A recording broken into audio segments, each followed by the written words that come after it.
வணக்கம். இந்நேரத்திற்கான செய்திகளை வழங்குவதற்காக நான் ஜெனிஃபர் ஆனந்தகிருஷ்ணன். இது சூப்பர் 60. இன்றைய நாளில் அறிய வேண்டிய அத்தனை செய்திகளையும் 60 நிமிடங்களில் தரும் விறுவிறுப்பான தொகுப்பு. முதலமைச்சர் ஸ்டாலின் அளித்துள்ள பேட்டி மூலம் உதயநிதிக்கு தற்போதைக்கு துணை முதல்வர் பதவி வழங்கப்பட வாய்ப்பில்லை என தெரிகிறது. அமைச்சர் உதயநிதி ஸ்டாலின் துணை முதலமைச்சராகணும்னு பல்வேறு கோரிக்கைகள் வலுத்திருக்கு. முதலமைச்சர் பரிசீலிப்பாரா? வலுத்திருக்கு தவிர பணத்தில் உதயநிதிக்கு துணை முதலமைச்சர் பதவி வழங்கப்படுவது தொடர்பான கேள்விக்கு முதலமைச்சர் மு.க. ஸ்டாலின் அளித்த பதிலே இது. கடந்த 2021ஆம் ஆண்டு சட்டப்பேரவையில் தேர்தலின் போது சேப்பாக்கம் தொகுதியில் வென்று எம்எல்ஏ ஆனார் திமுக இளைஞரணி செயலாளர் உதயநிதி. அவருக்கு அமைச்சர் பதவி வழங்கப்படும் என எதிர்பார்க்கப்பட்ட நிலையில் அளிக்கப்படவில்லை. எனினும் கடந்த 2022ஆம் ஆண்டு டிசம்பர் மாதம் உதயநிதி அமைச்சரவையில் சேர்த்துக் கொள்ளப்பட்டார். அவருக்கு விளையாட்டுத்துறை ஒதுக்கப்பட்டது. இந்நிலையில் நடந்து முடிந்த மக்களவைத் தேர்தலில் தமிழ்நாடு முழுவதும் சுற்றுப்பயணம் செய்து அவர் பரப்புரை மேற்கொண்டார். திமுக கூட்டணி 40 தொகுதிகளையும் கைப்பற்றிய நிலையில் உதயநிதிக்கு துணை முதலமைச்சர் பதவி வழங்கப்படும் என எதிர்பார்க்கப்பட்டது. இந்த தகவல் கடந்த சில நாட்களாக வலுப்பெற்ற நிலையில் முதலமைச்சரிடமே கேள்வி எழுப்பப்பட்டது. அமைச்சர் உதயநிதி ஸ்டாலின் துணை முதலமைச்சராகணும்னு பல்வேறு கோரிக்கைகள் வலுத்திருக்கு. முதலமைச்சர் பரிசீலிப்பாரா? வலுத்திருக்கு தவிர பணத்தில் இதன் மூலம் உதயநிதிக்கு தற்போதைக்கு துணை முதலமைச்சர் பதவி வழங்கப்படாது என்றே தெரிகிறது.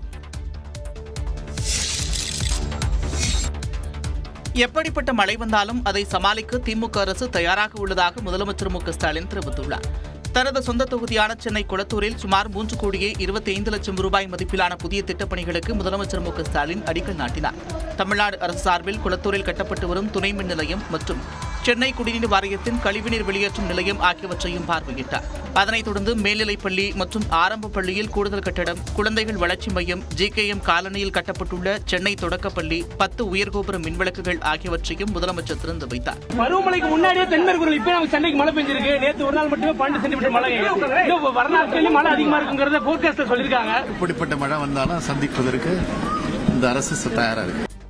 கொளத்தூர் சட்டமன்ற உறுப்பினர் மேம்பாட்டு நிதியில் ஸ்ரீனிவாச நகரில் அமைய உள்ள புதிய தொடக்கப்பள்ளிக்கு அடிக்கல் நாட்டிய முதலமைச்சர் நேர்மை நகரில் வருமான வரித்துறைக்கு சொந்தமான இடத்தில் கட்டப்பட்டு வரும் வணிக வளாகத்தையும் பார்வையிட்டார். மேலும் தனிகாச்சலம் கால்வாயின் புனரமைப்பு பணிகள், பெரியார் நகர் மருத்துவமனை வளாகத்தில் நடைபெற்று வரும் கூடுதல் கட்டடப் பணிகள் ஆகியவற்றையும் முதலமைச்சர் ஆய்வு செய்தார். விலையில்லா வேட்டி சேலை மற்றும் பள்ளி சீருடைகள் வழங்குவதில் திமுக அரசு சுணக்கம் காட்டுவதாக அதிமுக பொதுச் செயலாளர் எடப்பாடி பழனிசாமி குற்றம் சாட்டியுள்ளார். இது தொடர்பாக அவர் வெளியிட்டுள்ள அறிக்கையில், தமிழக நெசவாளர்கள் தங்களது நெசவு தொழிலை தொய்வில்லாமல் செய்து வர ஏதுவாக விலையில்லா வேட்டி சேலை மற்றும் பள்ளி சீருடைகள் வழங்கும் திட்டத்தை அதிமுக அரசு செம்மையாக செயல்படுத்தி வந்ததாக தெரிவித்துள்ளார்.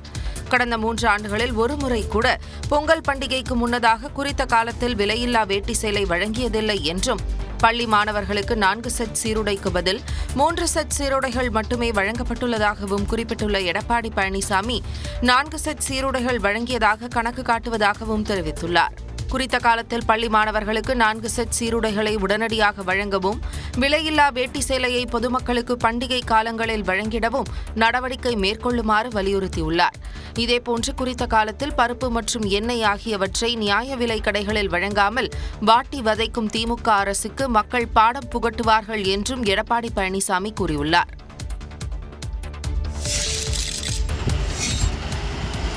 எல்லை தாண்டி மீன் பிடித்ததாக கூறி தூத்துக்குடியை சேர்ந்த 22 மீனவர்களை இலங்கை கடற்படை கைது செய்துள்ளது.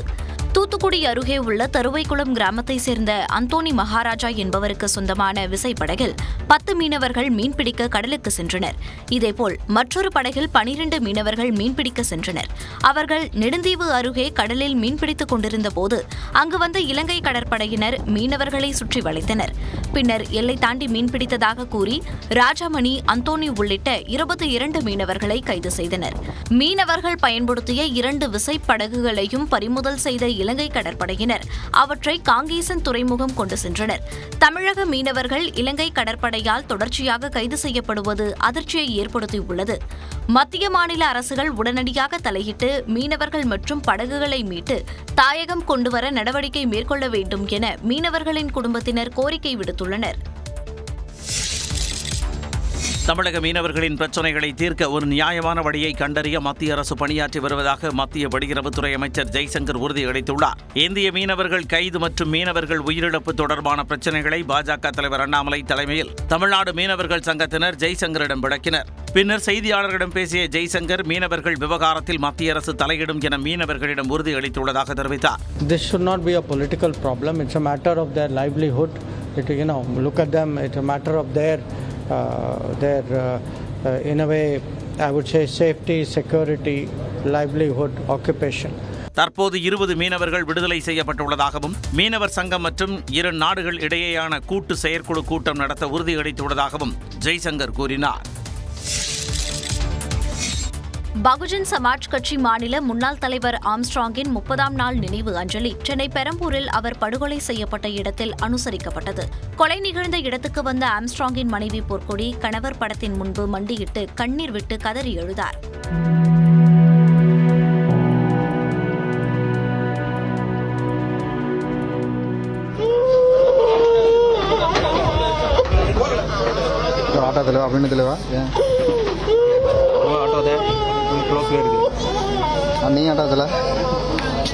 புத்த பிட்சுக்கள் புத்தமத சடங்குகளை மேற்கொள்ள துக்கம் அனுசரிக்கப்பட்டது. பின்னர் செய்தியாளர்களிடம் பேசிய பகுஜன் சமாஜ் கட்சியின் தலைவர் ஆனந்தன், காவல்துறை விசாரணை என்பது அனைத்து தரப்பையும் திருப்திப்படுத்தும் வகையில் இருக்காது என கூறினார். யாரெல்லாம் அங்கு திட்டம் தீட்டினார்கள், என்ன அரசியல் பின்புலம் இருந்தது, இவற்றையெல்லாம் ஆராய்ந்து உரிய அக்யூஸ்ட் அவர்களை பிடித்தால் அது எங்களுடைய கட்சிக்கும் தொண்டர்களுக்கும் அண்ணன் மீது பாசம் கொண்ட அனைவருக்கும் அது நீதி கிடைத்தது என்று எல்லோருக்கும் ஒரு திருப்தி ஏற்படும். சிபிஐ விசாரணை கேட்பது ஃபேஷன் ஆகிவிட்டது என்ற அமைச்சர் துரைமுருகன் கருத்து தங்கள் கட்சியினருக்கு மன உளைச்சலை ஏற்படுத்தியிருப்பதாக கூறினார். வயநாடு நிலச்சரிவில் உயிரிழந்த அடையாளம் தெரியாத உடல்கள் புத்துமலா என்ற இடத்தில் நல்லடக்கம் செய்யப்பட்டன. வயநாட்டில் ஏற்பட்ட நிலச்சரிவில் இதுவரை 400க்கும் மேற்பட்டோர் உயிரிழந்துள்ளனர். சூரல்மலா, முண்டக்கை உள்ளிட்ட இடங்களில் மீட்புப் பணிகள் தற்போதும் நடைபெற்று வருகின்றன. மோப்பநாய் உதவியுடன் மேலும் 9 சடலங்கள் மீட்கப்பட்டன. தன்னார்வலர்களின் உதவியுடன் இந்த மீட்புப் பணி நடைபெற்று வருகிறது.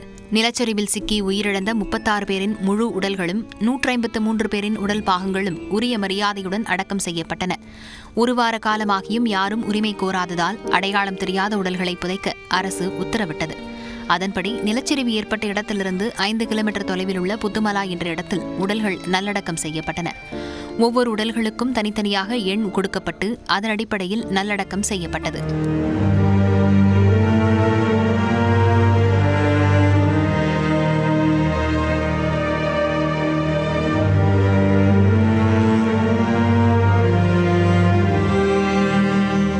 க்கும் மேற்பட்டோர் காணாமல் போன சூழலில் தொடர்ந்து தேடுதல் பணியும் நடைபெற்று வருகிறது.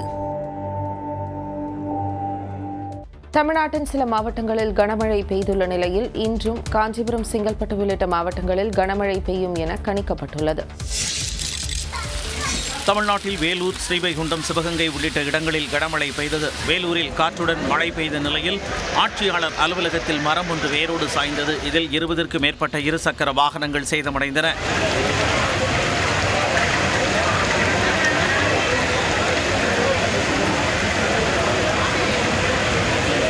காட்பாடி சித்தூர் பேருந்து நிலையத்தில் சாலையில் மழைநீர் வெள்ளம் போல் பெருக்கெடுத்து ஓடியதால் வாகன ஓட்டிகள் கடும் சிரமத்திற்கு ஆளானார்கள். அதேபோல காட்பாடி பகுதியில் உள்ள முத்துமாரியம்மன் கோவிலில் தண்ணீர் புகுந்தது.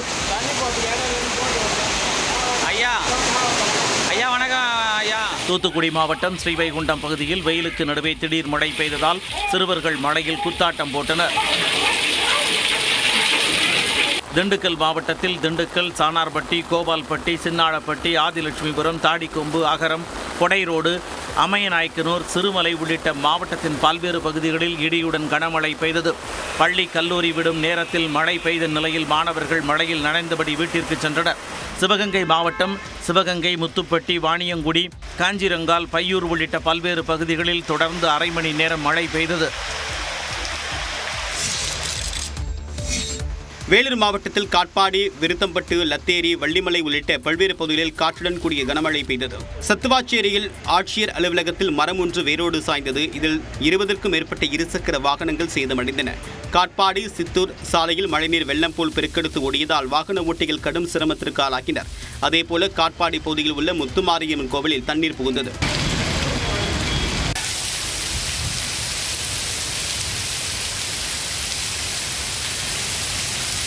இதேபோன்று ராணிப்பேட்டை மாவட்டத்தில் வாலாஜா, ஆற்காடு, ஷோலிங்கர், அரக்கோணம் உள்ளிட்ட பகுதிகளில் 1 மணி நேரத்திற்கு மேலாக பலத்த மழை பெய்தது. இதனால் நகரின் முக்கிய சாலைகளில் மழைநீர் பெருக்கெடுத்து ஓடியது. முன்னெச்சரிக்கை நடவடிக்கையாக பல்வேறு இடங்களில் மின்சாரம் துண்டிக்கப்பட்டது.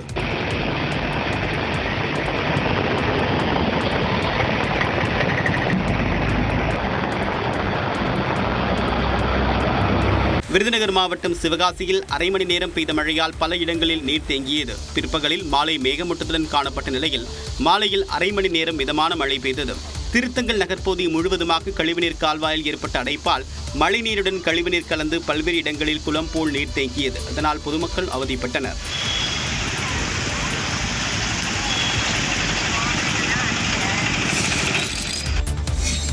காஞ்சிபுரம் சுற்றுவட்டார பகுதிகளில் 2வது நாளாக இரவு நேரத்தில் இடியுடன் கூடிய கனமழை பெய்தது. குறிப்பாக செவிலிமேடு, ஓரிகை, நத்தம்பேட்டை, பெரியார் நகர், ஒலி முகமதுப்பேட்டை, கீழம்பி, களக்காட்டூர், குருவிமலை, பேருந்து நிலையம் உள்ளிட்ட பல்வேறு பகுதிகளில் இடியுடன் கூடிய கனமழை பெய்ததால் சாலைகளில் மழைநீர் பெருக்கெடுத்து ஓடியது. இதனால் வெயிலின் தாக்கம் குறைந்து குளிர்ச்சியான சூழல் நிலவுவதால் பொதுமக்களும் வாகன ஓட்டிகளும் மகிழ்ச்சி அடைந்துள்ளனர்.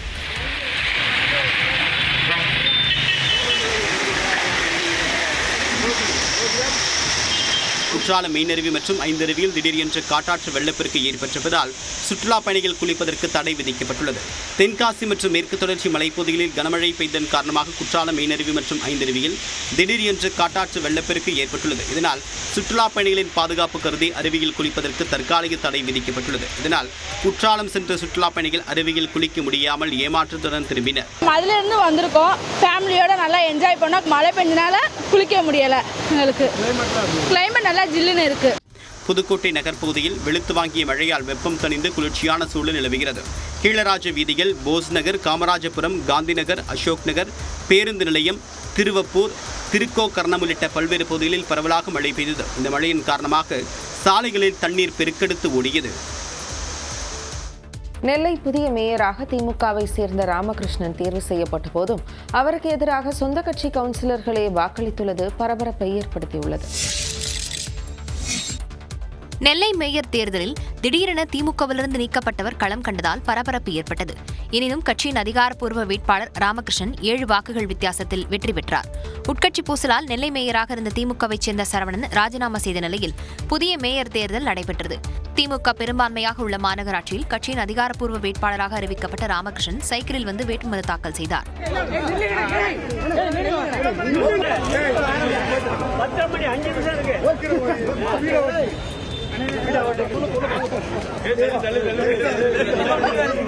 ராமகிருஷ்ணன் போட்டியின்றி தேர்வு செய்யப்படுவார் என எதிர்பார்க்கப்பட்ட நிலையில் அண்மையில் திமுகவிலிருந்து நீக்கப்பட்ட பவுல்ராஜ் மேயர் பதவிக்கான போட்டிக்கு வேட்புமனு தாக்கல் செய்தார். இதையடுத்து நடைபெற்ற மறைமுக தேர்தலில் 55 உறுப்பினர்களில் 54 பேர் வாக்களித்தனர். அதில் ஒரு வாக்கு செல்லாதது என அறிவிக்கப்பட்டது. திமுகவின் அதிகாரப்பூர்வ வேட்பாளர் ராமகிருஷ்ணன் 7 வாக்குகள் வித்தியாசத்தில் வெற்றி பெற்றார்.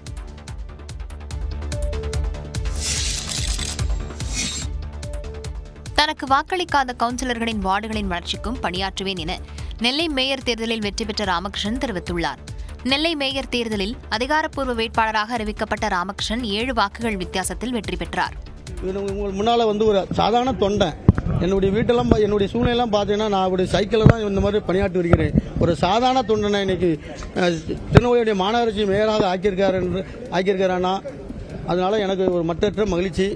எனக்கு மக்கள் மாமன்ற உறுப்பினர்கள் அனைவரும் எனக்கு வாக்களித்தார்கள். அதில் 1-2 வாக்காளர்கள் எனக்கு வாக்களிக்கட்டாலும் அது எனக்கு அவர் வாக்களித்த மாதிரி தான் நான் நினைத்து கொண்டு 55ம் என்னுடைய சகோதரிகளை நினைத்து தான் நான் அந்த பணியை தொடங்க போகிறேன். முன்னதாக வாக்களிக்க வந்த முன்னாள் மேயர் சரவணன் தாமதமாக வந்ததாக கூறி வாக்களிக்க அனுமதிக்கப்படவில்லை. எனினும் வாக்களிப்பு தொடங்குவதற்கு நேரம் இருப்பதாக அவர் கூறிய நிலையில் அனுமதிக்கப்பட்டார்.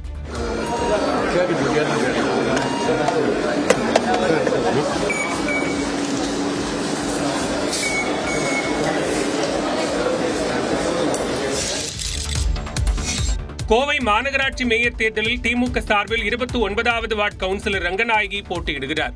கோவை மாநகராட்சி மேயராக இருந்த திமுகவை சேர்ந்த கல்பனா ராஜினாமா செய்ததால் புதிய மேயரை தேர்வு செய்வதற்கான மறைமுக தேர்தல் செவ்வாய்க்கிழமை நடைபெற உள்ளது. இந்நிலையில் திமுக சார்பில் மேயர் வேட்பாளரை தேர்வு செய்ய அமைச்சர் KN நேரு தலைமையில் கோவையில் ஆலோசனை கூட்டம் நடைபெற்றது. கோயம்புத்தூர் மாநகராட்சி மேயர் வேட்பாளராக மாண்புமிகு கழக தலைவர் மாண்பு முதலமைச்சர் அவர்கள் திருமதி ரங்கநாயகி அவர்களை வேட்பாளராக அறிவித்திருக்கிறார்கள். கோவை கணபதி பகுதியைச் சேர்ந்த ரங்கநாயகி முதன்முறையாக மாநகராட்சி கவுன்சிலராக தேர்வு செய்யப்பட்டவர். முன்னாள் அமைச்சர் செந்தில் பாலாஜி, மக்களவை உறுப்பினர் கணபதி ராஜ்குமார் உள்ளிட்டோரின் தீவிர ஆதரவாளர் என்று கூறப்படுகிறது. இதனிடையே மேயர் வாய்ப்பு கிடைக்காததால் கோவை மத்திய மண்டல தலைவர் மீனா லோகு கண்ணீர் விட்டபடி காரில் ஏறி சென்றார். கோவை மாநகராட்சி மேயர் பதவிக்கு இன்று மறைமுக தேர்தல் நடைபெறும் நிலையில் நெல்லை மாநகராட்சி மேயர் தேர்தலில் போட்டி வேட்பாளர் களமிறங்கியதைப் போல நடந்துவிடக்கூடாது என்பதற்காக திமுக தலைமை சில அறிவுறுத்தல்களை கட்சி கவுன்சிலர்களுக்கு வழங்கியுள்ளது. கோவை மாநகராட்சி மேயர் வேட்பாளராக 29வது வார்டு கவுன்சிலர் ரங்கநாயகியை திமுக தலைமை அறிவித்துள்ளது. மாநகராட்சியில் அனுபவம் வாய்ந்த சீனியர்கள் பலர் இருக்கும் நிலையில் முதல் முறையாக மாநகராட்சி கவுன்சிலராக தேர்வு செய்யப்பட்டிருக்கும் ரங்கநாயகிக்கு வாய்ப்பு அளிக்கப்பட்டிருப்பது கட்சியில் சலசலப்பை ஏற்படுத்தியுள்ளது. இதனால் நெல்லையைப் போல கோவையிலும் திமுகவைச் சேர்ந்தவர்கள் மேயர் பதவிக்கு போட்டியிடலாம் என கூறப்படுகிறது. கோவை மேயர் தேர்தலுக்கான பணிகளை கவனிக்க சென்னையில் இருந்து அன்பகம் கரை என்பவரை திமுக தலைமை கோவைக்கு அனுப்பியுள்ளது.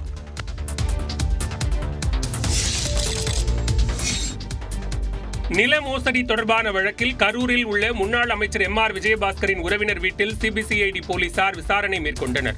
கரூரில் 100 கோடி ரூபாய் மதிப்பிலான நிலத்தை போலி ஆவணங்கள் மூலம் ஆதரவாளர்கள் பெயரில் பத்திரப்பதிவு செய்ததாக அதிமுக முன்னாள் அமைச்சர் MR விஜயபாஸ்கரை CBCID காவல்துறை கைது செய்தது. சிறையில் அடைக்கப்பட்ட அவர் பின்னர் ஜாமீனில் வெளியே வந்தார். இந்நிலையில் கரூரில் வெள்ளியணை அருகே உள்ள முஸ்டத்து கிணத்துப்பட்டியில் மணி என்பவரின் வீட்டில் CBCID அதிகாரிகள் சோதனை மேற்கொண்டனர். MR விஜயபாஸ்கரின் சகோதரரான சேகரின் நெருங்கிய உறவினர் மணி என்று கூறப்படுகிறது. சேகரின் வங்கிக் கணக்கிலிருந்து மணியின் வங்கிக் கணக்கிற்கு லட்சக்கணக்கில் பணம் மாற்றப்பட்டதாக கூறப்பட்ட நிலையில் சுமார் 2 மணி நேரம் விசாரணை நடைபெற்றது. கொடைக்கானலில் சந்தையில் காய்கறி வாங்கிக் கொண்டிருந்த முதியவரை காட்டெருமை முட்டி தூக்கி வீசிய காட்சிகள் நெஞ்சை பதைபதைக்க வைத்துள்ளது. கொடைக்கானல் நகர் பகுதிகளில் உலாவரும் காட்டெருமைகளால் பொதுமக்கள் இன்னலுக்கு ஆளாவது அதிகரித்து வருகிறது. கடந்த வாரம் ஞாயிற்றுக்கிழமையன்று அங்குள்ள வாரச்சந்தையில் ஓய்வு பெற்ற ஆசிரியர் மூர்த்தி காய்கறி வாங்கிக் கொண்டிருந்தார். அப்போது சந்தைக்குள் புகுந்த காட்டெருமை மூர்த்தியை முட்டி தூக்கி வீசியது.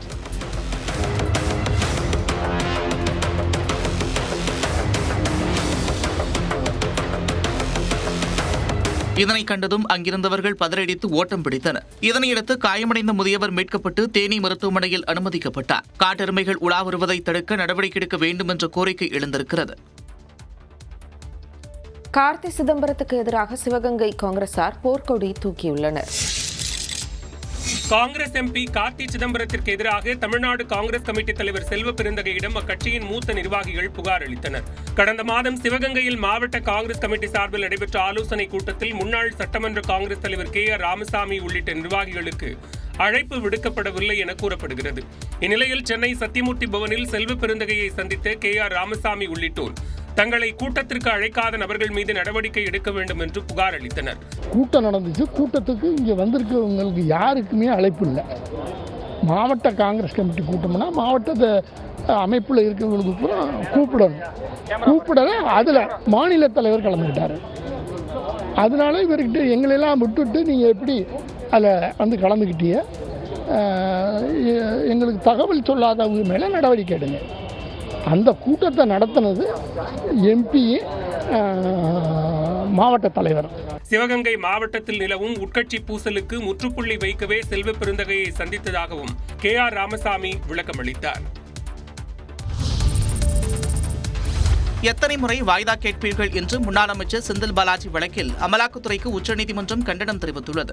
அமலாக்கத்துறை கைப்பற்றிய ஆவணங்களின் கோப்புகளை தங்களுக்கு வழங்க கோரி செந்தில் பாலாஜி தொடர்ந்த மனு உச்சநீதிமன்றத்தில் மீண்டும் விசாரணைக்கு வந்தது.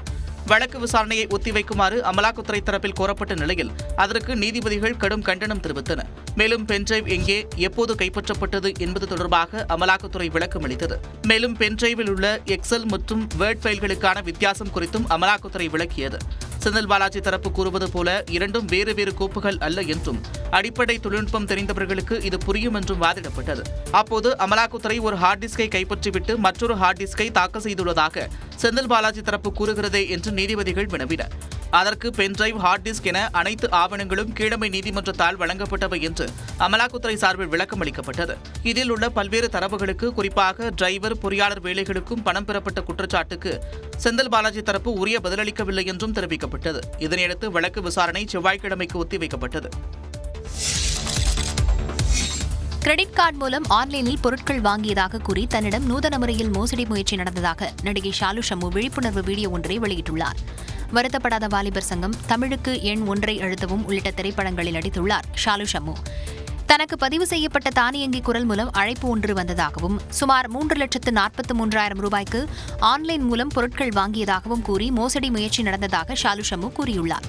சிறிது நேரத்தில் தான் சுதாரித்துக் கொண்டு அழைப்பை துண்டித்ததாகவும் தெரிவித்தார்.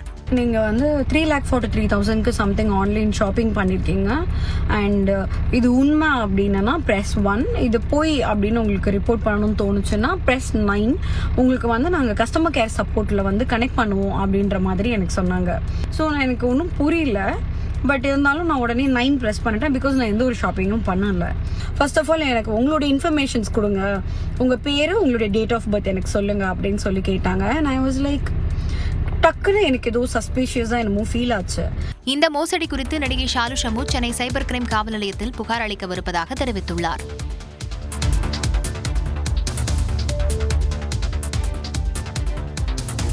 டெல்லி முதலமைச்சர் அரவிந்த் கெஜ்ரிவால் ஜாமீன் மனுவை டெல்லி உயர்நீதிமன்றம் தள்ளுபடி செய்தது.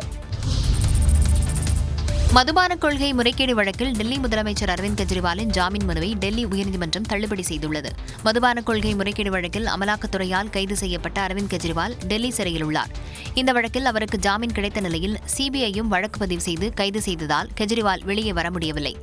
ஜாமீன் கோரி கெஜ்ரிவால் தாக்கல் செய்த மனு டெல்லி உயர்நீதிமன்றத்தில் விசாரணைக்கு வந்தது. அப்போது இந்த முறைகேட்டுக்கு கெஜ்ரிவால் சூத்திரகாரியாக செயல்பட்டதாக சிபிஐ தரப்பில் வாதிடப்பட்டது. மேலும் முறைகேட்டில் கிடைக்கப்பெற்ற 44 கோடி ரூபாய் கோவா சட்டப்பேரவை தேர்தலில் பயன்படுத்தப்பட்டது தெரியவந்ததாகவும் சிபிஐ தெரிவித்தது. இந்நிலையில் கெஜ்ரிவாலின் ஜாமீன் மனுவை தள்ளுபடி செய்த உயர்நீதிமன்றம் கீழமை நீதிமன்றத்தை அணுகுமாறு தெரிவித்தது.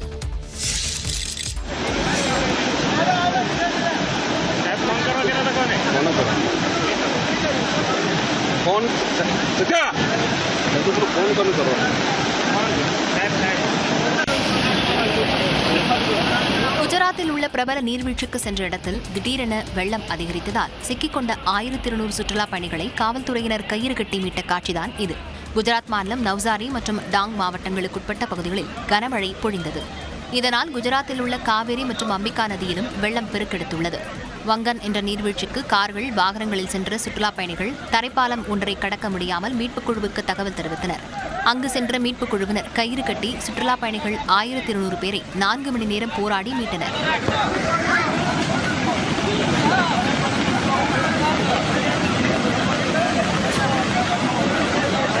கனமழையால் குஜராத் மாநிலத்தில் உள்ள 48 நீர்நிலைகள் முழு கொள்ளளவை எட்டியுள்ளன. பாரிஸ் ஒலிம்பிக் டேபிள் டென்னிஸ் போட்டியில் இந்திய மகளிர் அணி காலிறுதிக்கு முன்னேறியுள்ளது. ஒலிம்பிக் பேட்மிண்டன் ஆண்கள் ஒற்றையர் பிரிவு வெண்கலத்திற்கான போட்டியில் இந்தியாவின் லக்ஷயா சென் போராடி தோல்வியடைந்தார். மலேசிய வீரர் லீசி ஜியாவை எதிர்கொண்ட லக்ஷயா சென் முதல் கேமை 21-13 என கைப்பற்றி நம்பிக்கை அளித்தார். இரண்டாவது கேமையும் வெற்றிகரமாக தொடங்கிய லக்ஷயா சென் அதிக அளவில் தவறுகளை செய்ய தொடங்கினார். இதை பயன்படுத்திக் கொண்ட மலேசிய வீரர் அந்த கேமை 21-16 என கைப்பற்றினார். வெற்றியை தீர்மானிக்கும் மூன்றாவது கேமின் தொடக்க முதலை ஆதிக்கம் செலுத்திய லீசி 21-11 என்ற புள்ளிகள் கணக்கில் வென்று வெண்கலப் பதக்கத்தை தட்டிச் சென்றார். இதில் தங்கப்பதக்கத்திற்கான போட்டியில் டென்மார்க் வீரர் விக்டர் தாய்லாந்து வீரரை வீழ்த்தி தங்கப்பதக்கத்தை வென்றார். இதேபோல துப்பாக்கி சுடுதலிலும் இந்தியா வெண்கலப் பதக்கத்தை தவறவிட்டது. ஸ்கிட் கலப்பு இரட்டையர் பிரிவு துப்பாக்கி சுடுதலில் இந்தியாவின் மகேஸ்வரி சௌகான், அனந்த்ஜூத் நர்கா இணை சீன இணையை எதிர்கொண்டது. இதில் இந்தியா 43-44 என்ற கணக்கில் நூலிழையில் தோல்வியடைந்தது. பாரிஸ் ஒலிம்பிக் டேபிள் டென்னிஸ் போட்டியில் இந்திய மகளிர் அணி காலிறுதிக்கு முன்னேறி அசத்தியுள்ளது. மகளிருக்கான குழு பிரிவு டேபிள் டென்னிஸில் 4ஆம் நிலையில் உள்ள ருமேனிய அணியை எதிர்த்து தரநிலையில் 11வது இடத்தில் உள்ள இந்திய அணி பலப்பரீட்சை நடத்தியது. காலிறுதிக்கு முந்தைய சுற்றுப் போட்டியில் இந்திய அணி சார்பில் மணிகா பத்ரா, ஸ்ரீஜா அகுலா, அர்ச்சனா ஆகியோர் களமிறங்கினர். முதலில் நடந்த இரட்டையர் பிரிவு ஆட்டத்தில் அர்ச்சனா அகுலா இணை 3-0 என்ற செட் கணக்கில் வெற்றி பெற்றது. அதனைத் தொடர்ந்து நடந்த ஒற்றையர் பிரிவு ஆட்டத்தில் மணிகா பத்ரா ருமேனிய வீராங்கனை பெனாட்சியை எளிதில் வீழ்த்தினார். பின்னர் நடந்த 2 ஒற்றையர் பிரிவு ஆட்டங்களில் ருமேனிய வீராங்கனைகள் வெற்றி பெற்று நெருக்கடி கொடுத்தனர். கடைசியாக நடந்த போட்டியில் நம்பிக்கை நட்சத்திரமான மணிகா பத்ரா வெற்றியை வசமாக்கினார். இறுதியில் இந்திய அணி 3-2 என்ற கணக்கில் வெற்றி பெற்று காலிறுதிக்கு முன்னேறியது. காலம் எவ்வளவு பொன் போன்றது என்பதை நிரூபித்து காட்டி ஒரு நொடிக்கும் குறைவான இடைவெளியில் ஒலிம்பிக்கில் தங்கம் வென்று சாதனை படைத்துள்ளார் அமெரிக்காவின் நோவா லைல்ஸ். ஒலிம்பிக் தொடரில் அதிகம் எதிர்பார்க்கப்பட்ட ஆண்களுக்கான 100 மீட்டர் ஓட்டப்பந்தய இறுதிப் போட்டி ஞாயிற்றுக்கிழமை நடைபெற்றது. அதில் அமெரிக்காவின் நோவா லைல்ஸ், ஜமைக்காவின் கிஷேன் தாம்சன், அமெரிக்காவின் மற்ற வீரர்களான கென்னி பெட்னரக், ஃப்ரெட் கர்லி, தென்னாப்பிரிக்காவின் அகானி சிம்பைன், ஜமைக்காவின் ஆப்ளிக் செவில், போஸ்னாவின் லெட்சேல் டிபோகோ மற்றும் இத்தாலியின் லாமன் மார்சல் ஜேக்கப்ஸ் ஆகியோர் பங்கேற்றனர். போட்டி தொடங்கியது முதலே நோவா லைல்ஸ் பின்தங்கிய நிலையில் இருந்தார். அதேவேளையில் ஜமைக்காவின் தாம்சன் முன்னிலை வகித்து வந்தார். ஆனால் 50 மீட்டர் தூரம் கடந்த பின் நோவா லைல்ஸ் தனது முழு திறமையையும் வெளிப்படுத்தினார். இறுதியாக தாம்சன், நோவா லைல்ஸ், கர்லி ஆகியோர் ஒரே நொடியில் இலக்கை எட்டியதை போல் காண முடிந்தது. அமெரிக்காவின் நோவா லைல்ஸும் ஜமைக்காவின் தாம்சனும் 9.79 நொடிகளில் பந்தய தூரத்தை எட்டினர். இதனால் யார் தங்கம் வென்றார் என்ற குழப்பம் நீடித்தது. ஆனால் இருவருக்கும் இடையில் 0.784 நொடிகள் வித்தியாசம் இருந்தது. அதாவது ஒரு நொடியின் 5000ல் ஒரு பங்கு மட்டுமே வித்தியாசம் இருந்ததால் தங்கப்பதக்கத்தை நோவா லைல்ஸ் தட்டிச் சென்றார். இதனால் ஜமைக்காவின் தாம்சனுக்கு வெள்ளிப்பதக்கம் அறிவிக்கப்பட்டது. மற்றொரு அமெரிக்க வீரரான ஃப்ரெட் கர்லி வெண்கலம் வென்றார். இந்திய பங்குச்சந்தையில் திங்கட்கிழமை ஏற்பட்ட கடும் வீழ்ச்சியால் முதலீட்டாளர்களுக்கு 15 லட்சம் கோடி ரூபாய் இழப்பு ஏற்பட்டது. வர்த்தக நேர முடிவில் மும்பை பங்குச்சந்தை குறியீட்டு எண் சென்செக்ஸ் 2222 புள்ளிகளும், தேசிய பங்குச்சந்தை குறியீட்டு எண் நிப்டி 662 புள்ளிகளும் குறைந்திருந்தன. பாரத் ஃபோர்ஜ், ஷீலா ஃபோம், அசோகா பியூட்கான் நிறுவன பங்குகள் பெரிய சரிவை சந்தித்தன. மேரிகோ, தேவ்யானி இன்டர்நேஷனல் உள்ளிட்ட நிறுவன பங்குகள் குறிப்பிடத்தகுந்த ஏற்றத்தை கண்டன. அமெரிக்காவில் ஜூலை மாதத்தின் வேலைவாய்ப்பு குறித்த புள்ளி விவரங்கள் வெளியாகியுள்ளன. அதில் 4.3 விழுக்காடாக வேலைவாய்ப்பின்மை உயர்ந்துள்ளதாக அறிவிக்கப்பட்டுள்ளது. இதனால் அமெரிக்க சந்தைகளில் வீழ்ச்சி காணப்பட்டது. யூஎஸோட டேட்டா வந்தது போன வாரம் ஃப்ரைடே. டேட்டா வந்ததில் யூஎஸ் எக்கானமி இன்னும் ரொம்ப வீக்காக இருக்குது. அந்த எக்கானமி ரிகவரி ஆகிறதுக்கு டைம் எடுக்கும்னு சொல்லி ஒரு எக்ஸ்பெக்டேஷன் வேர்ல்டு ஓவர் ஸ்ப்ரெட் ஆயிடுச்சு. ஸோ அதனால் என்னென்னா நம்ம எல்லா நாடுமே என்ன எதிர்பார்த்துட்டு இருக்குன்னா வட்டி ரேட்ஸ் எல்லாம் குறையும்னு சொல்லி யூஎஸ் ஃபெட் குறைக்க போகிறாங்கன்னு ஒரு எக்ஸ்பெக்டேஷன் இருந்தது. ஆனால் எக்கானமி இன்னும் வீக்காக இருக்குது, ரிகவரி கூட மேஜராக பண்ணல. ஸோ அந்த குறைப்பாங்களா இல்லையான்னு அது ஒரு பெரிய கொஸ்டின் மார்க்காக இருக்கிறதுனால டவுன் ஆயிருக்கு. அமெரிக்க பங்குச்சந்தைகளின் எதிரொலியாகவே இந்திய சந்தையிலும் பெரிய சரிவு ஏற்பட்டது. முதலீட்டாளர்களுக்கு 15 லட்சம் கோடி ரூபாய் அளவுக்கு ஒரே நாளில் இழப்பு ஏற்பட்டுள்ளது. மேகதாது விவகாரத்தில் அண்ணாமலைக்கு அமைச்சர் துரைமுருகன் பதிலளித்துள்ளார். மேகதாது அணை விவகாரத்தில் அமைச்சர் துரைமுருகன் பணம் வாங்கிவிட்டதாக பாஜக மாநில தலைவர் அண்ணாமலை குற்றம் சாட்டிய நிலையில் அண்ணாமலை விவரம் புரிந்தவர் என்று இவ்வளவு நாள் நம்பிக்கொண்டிருந்ததாக அமைச்சர் துரைமுருகன் பதிலடி கொடுத்துள்ளார். எனக்கு தண்ணி விடுறதெல்லாம் கேட்பாங்கிற வேலை, அங்கே டேம் கட்டுறதுலாம் ஒன்று கொடுக்கறதுக்கு அந்த அதிகாரம் அவருக்கு கிடையாது. நடுவர் மன்றத்திலும் சரி, சுப்ரீம் கோர்ட்டிலும் சரி, மேகதாது என்ற ஒரு வார்த்தை உச்சரிக்கப்படவில்லை. ஆகையினால் எனக்கு சந்தேகமாக இருக்கிறது, இது மத்திய சர்க்காருடைய தூண்டுதலாக இருக்குமா என்று. கர்நாடகா காங்கிரஸ் அரசுகிட்ட துரைமுருகன் அவர்கள் கை நீட்டி பணம் வாங்கிட்டாரான்னு எனக்கு சந்தேகமாக இருக்குது. அவர் மத்திய அரசு மேலே சந்தேகமாக இருக்குன்னு சொல்கிறாருல்ல, இப்போ என் சந்தேகத்தை நான் சொல்கிறேன். எதுக்கு சந்தேகமாக இருக்குன்னா, இதுவரை கர்நாடகா காங்கிரஸ் அரசை பற்றி ஒரு வார்த்தை பேசலையானே, ஒரு வார்த்தை கண்டிக்கலையானே, கர்நாடகா காங்கிரஸ் அரசு செய்வது தப்புன்னு சொல்லவே இல்லையானே. கொஞ்சம் விவரம் முடிஞ்சவர்னு இவ்வளோதான் நினச்சேன். அவர் யாராவது அவருக்கு போனால் கூட நான் சொல்லுவேன், பரவாயில்ல அந்த போய் சமாளிக்காமலே முடியல. விவரமே இல்லாதவர்னு இந்த ஒரு வார்த்தை எனக்கு அவருடைய அவருடைய அழகி பார்த்துருக்கிறேன் நான்.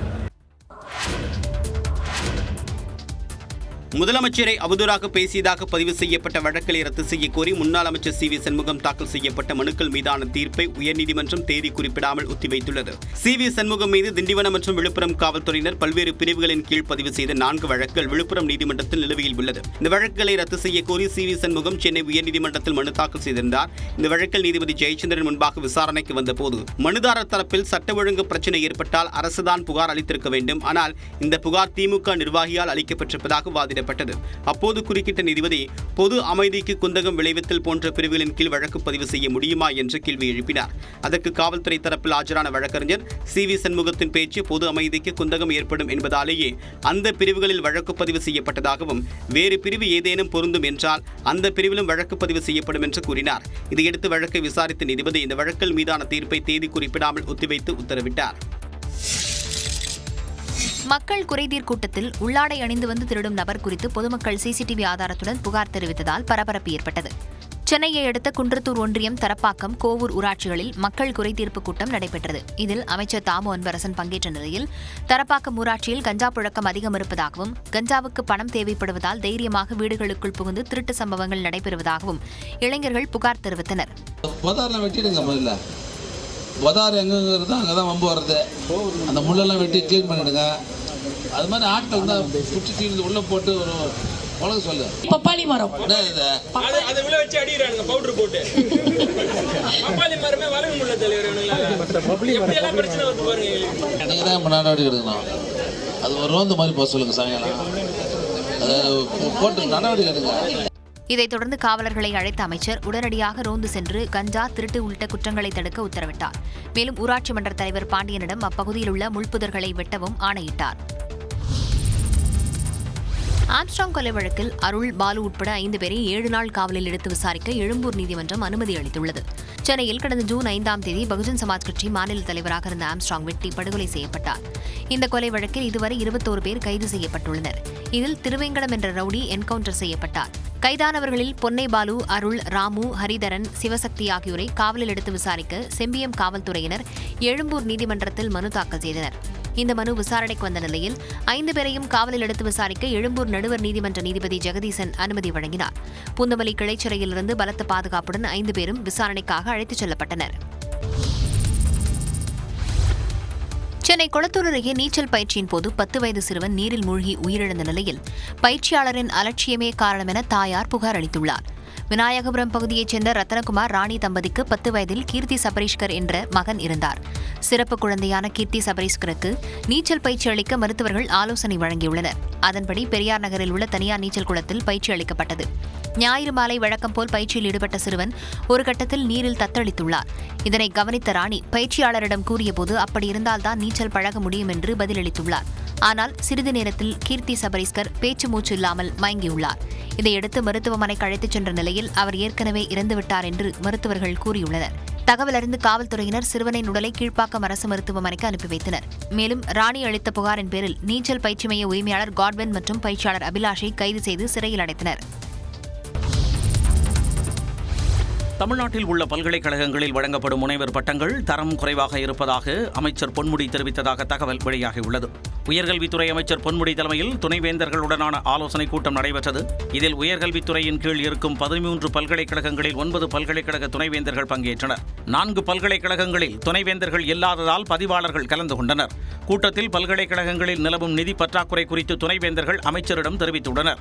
பின்னர் பேசிய அமைச்சர் பொன்முடி தரம் வாய்ந்த கல்வியை வழங்குவதில் கவனம் செலுத்த வேண்டும் எனவும் சிறந்த அங்கீகாரம் பெறுவதற்கான தகுதியை வளர்த்துக் கொள்ள வேண்டும் என்றும் கூறியதாக தெரிகிறது.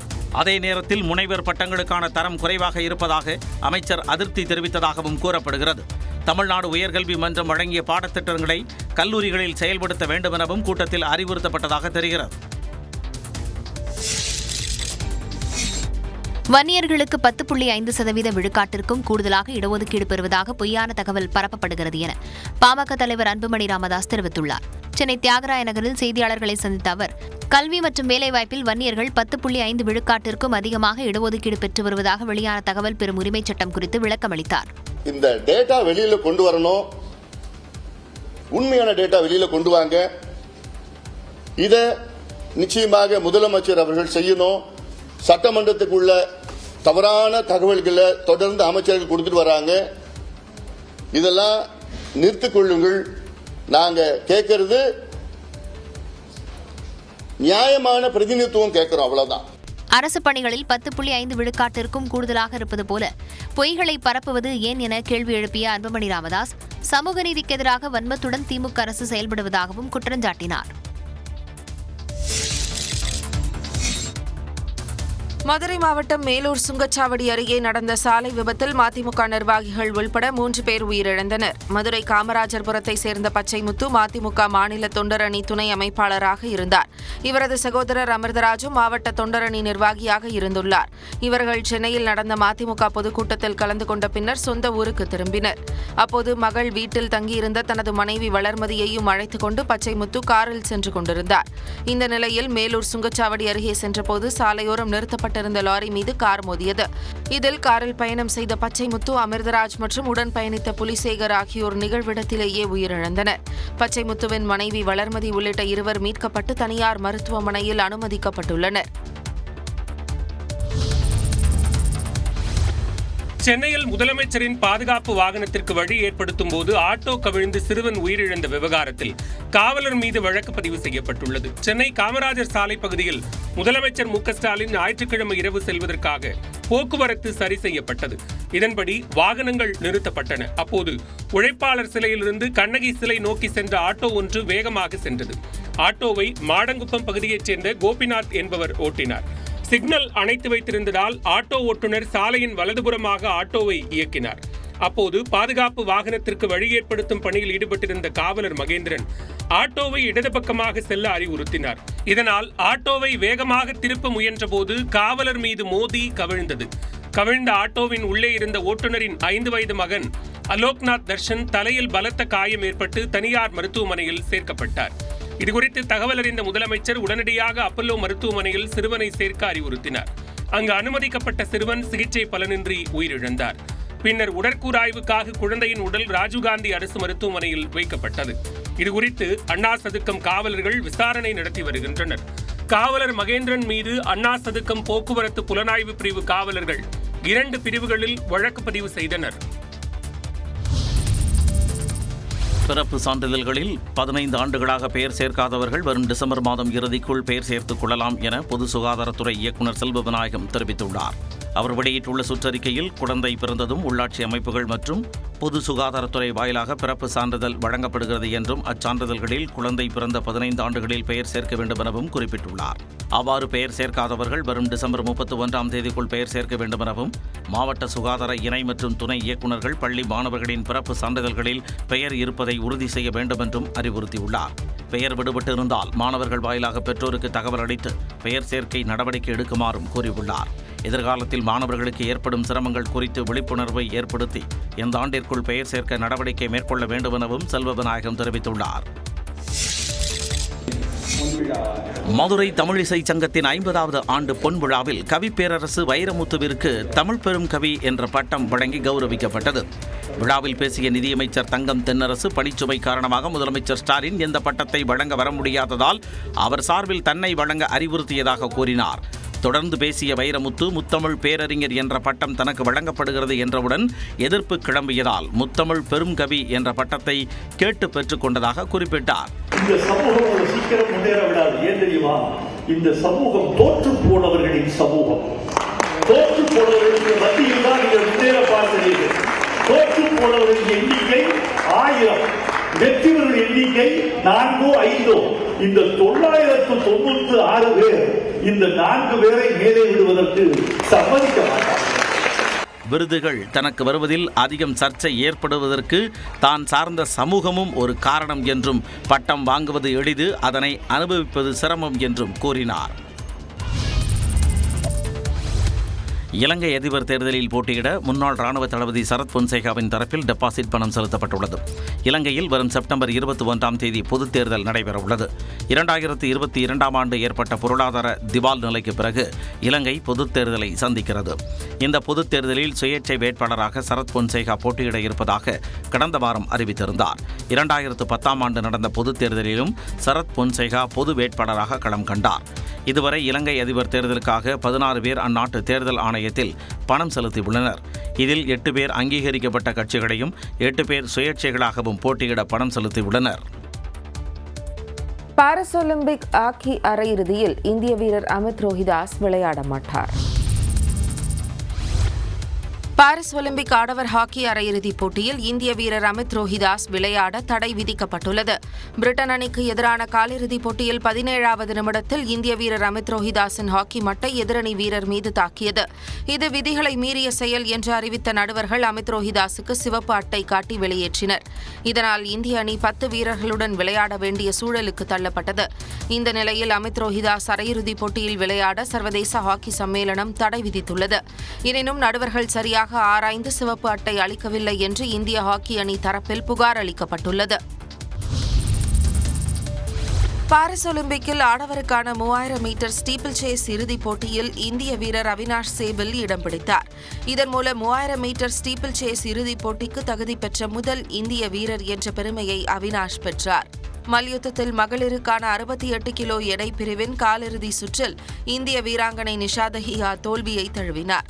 முன்னதாக காலிறுதிக்கு முந்தைய சுற்றில் 6-4 என்ற புள்ளி கணக்கில் யுக்ரைனின் டெட்டியானா சோவா ரிஷ்கோவை நிஷா தஹியா வீழ்த்தி வெற்றி பெற்று காலிறுதி சுற்றுக்கு தகுதி பெற்றிருந்தார். அதனைத் தொடர்ந்து காலிறுதி சுற்று போட்டியில் அவர் வடகொரிய வீராங்கனை பாக் சோல் கம்மிடம் 8-10 என்ற புள்ளி கணக்கில் தோல்வியை தழுவினார். ஹர்மன்பிரீத் சிங் தலைமையிலான இந்திய ஹாக்கி அணி ஜெர்மனியுடனான அரையிறுதிப் போட்டியில் இன்று களமிறங்குகிறது. காலிறுதி ஆட்டத்தில் 10 பேரை மட்டும் கொண்டு திறமையாக ஆடி பின்னர் பெனால்டி ஷூட் அவுட்டில் கிரேட் பிரிட்டனை வீழ்த்தி அரையிறுதிக்கு முன்னேறியது. 1980 மாஸ்கோ ஒலிம்பிக்கு பின் 44 ஆண்டுகள் கழித்து இந்தியா தங்கப்பதக்கம் வெல்லுமா என எதிர்பார்ப்பு ஏற்பட்டுள்ளது. இங்கிலாந்து கிரிக்கெட் அணியின் முன்னாள் வீரர் கிரஹாம் தார்ப் உடல்நலக் குறைவு காரணமாக உயிரிழந்ததால் ரசிகர்கள் அதிர்ச்சி அடைந்துள்ளனர். இங்கிலாந்து கிரிக்கெட் அணிக்காக 100 டெஸ்ட் போட்டிகளில் விளையாடியுள்ள கிரஹாம் தார்ப் 6744 ரன்களை குவித்துள்ளார். கிரிக்கெட்டிலிருந்து ஓய்வு பெற்ற பின் இங்கிலாந்து அணிக்கு பயிற்சியாளராகவும் செயல்பட்டுள்ளார். கிரஹாம் தார்ப் கடைசியாக 2021-22 ஆண்டில் நடைபெற்ற ஆஷஸ் டெஸ்ட் தொடரில் இங்கிலாந்து அணியின் துணை பயிற்சியாளராக செயல்பட்டார். அதன்பின் ஆப்கானிஸ்தான் அணியின் தலைமை பயிற்சியாளர் பதவிக்கு தேர்வு செய்யப்பட்டார். இருப்பினும் உடல் நலக்குறைவு காரணமாக அவர் அந்த பதவியை ஏற்கவில்லை. இந்நிலையில் 55 வயதான கிரஹாம் தார்ப் உடல்நலக் குறைவு காரணமாக நேற்று மரணம் அடைந்தார். அவரது மறைவு கிரிக்கெட் ரசிகர்களை அதிர்ச்சிக்கு உள்ளாக்கியுள்ளது.